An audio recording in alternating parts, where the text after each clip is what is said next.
Hi, this is Dave Aquino with Microquant.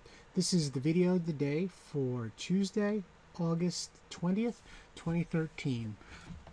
And in today's video, I wanted to check in on Apple. For the past 3.5, 4 weeks, Apple has jumped up into this strong uptrend.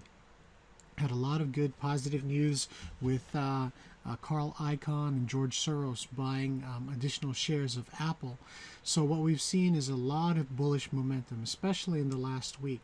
One thing that we noted is today we actually pulled back a little bit. We had a lower high and a new lower low.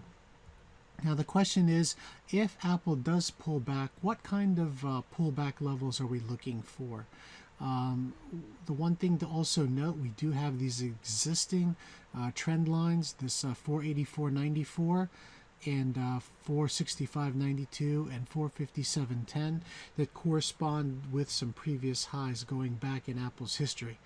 The one thing to note is if we go back and put a Fibonacci retracement level indicator on this from the last swing low to the most recent high, we see that a pullback, particularly to the 3820 level, is we're looking at 490.79, and I think the most likely scenario is a pullback, a 50% retracement comes back here to 483.70, and you can see that corresponds very closely to this existing trend line, 484.94.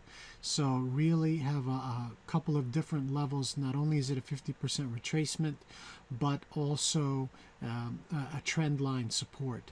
So the one thing to keep in mind, Apple is very strong.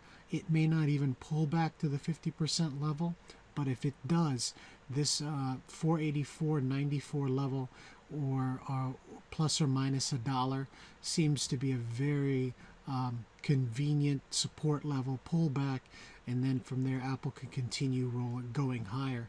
You can see right now momentum is starting to decrease to the upside. The indicator line is starting to go negative here, but we'll see how far back Apple can go. Again, probably what you're looking at is anytime we get a moderately undervalued level would be a reasonable level to go long on. It's a value level, but also watch for that 50% pullback target that's within the same area as this previous trend line. Never miss a value charts trade. Go ahead and subscribe to this YouTube channel to see more Trade of the Day videos. Click it now. Again, this is Dave Aquino reminding you to keep your options open and your trades profitable.